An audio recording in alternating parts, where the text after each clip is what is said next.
All right, let's dive right in. Today, we're going to unpack a really simple but honestly profound idea from a spiritual teacher named Sri Bhagavat. And it's this one little distinction that could totally change your relationship with your own mind and maybe, just maybe, lead to some real mental peace. You know that feeling, right? Where you get trapped by just one single worry?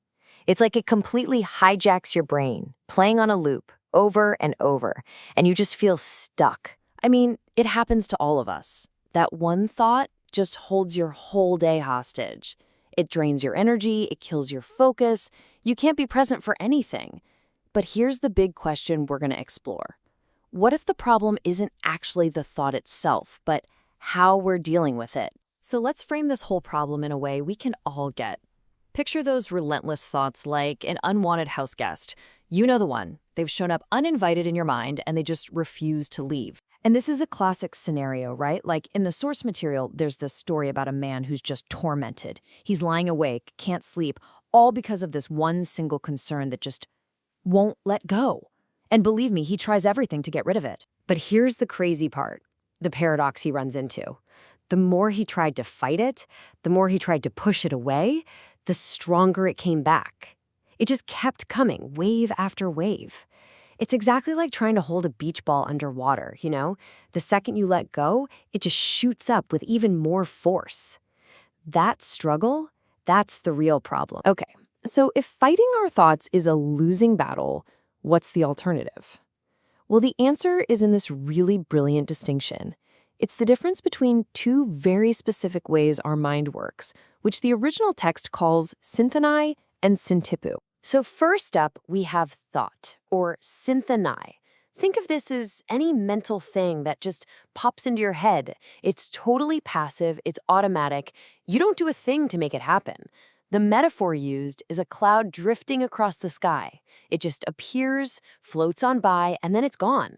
Zero effort from you. But then you have thinking, or syntipu, and this is a whole different ballgame. Thinking is active. It's a deliberate process you choose to start. It's powerful, it's focused, and the metaphor here is perfect. It's like a focused jet of water. It has force and direction because you are aiming it. Okay, so let's put these two side by side because this is where it all clicks. On one side, you've got thought, automatic, passive, weak, fleeting, just a passing cloud. It just happens to you. But on the other side, thinking, that's deliberate, active, powerful, and sustained. It's the focused jet of water. It's a choice you make. Seriously, getting this distinction, it's the whole key. So that begs the question, right? How does a harmless little cloud of a thought turn into a powerful, tormenting jet stream? Well, it all comes down to one single critical action, your engagement. And the process is actually super simple, but so important. Okay, so step one. A random thought appears. That's the cloud. Step two, you consciously decide to grab onto it. You latch on. Then, step three, you start turning it over, analyzing it, judging it, wrestling with it. And bam, step four, that weak little thought has now transformed into powerful, sustained thinking. And here's the real gut punch of an insight. The source of our suffering isn't the thought itself. It's our choice to engage in thinking about it. The initial spark is totally harmless. It's the fuel of our own attention that turns it into a raging fire. Okay, so let's use this idea on something we all know well, so-called negative thoughts. You know, we're all taught that the goal is to just get rid of them, right? Think positive. But this text offers a completely different and frankly, way more useful way to look at it. I love this quote. It just completely reframes the whole conversation. Sri Bhagavat says, a person who only has positive thoughts cannot drive a car. A brake is also needed. I mean, think about it. Would you ever want to drive a car that only has an accelerator? No way. You need a brake to be safe. Well, guess what? It's the exact same for our minds. So your positive thoughts, yeah, they're the accelerator. They're what propel you forward. They give you the gas, the motivation, the drive to go after what you want. And what about those negative thoughts? Well, they're the brake. Their job is to provide caution, to help you spot risks, to make you slow down when you might be heading for trouble. They are a critical safety feature. So you see, the accelerator moves you forward, and the brake stops you from crashing. You need both. The problem isn't having a brake. The problem is driving through life with your foot slammed on it all the time. That's what happens when we take a simple cautionary thought and turn it into constant paralyzing thinking. We just get stuck, burning rubber but going nowhere.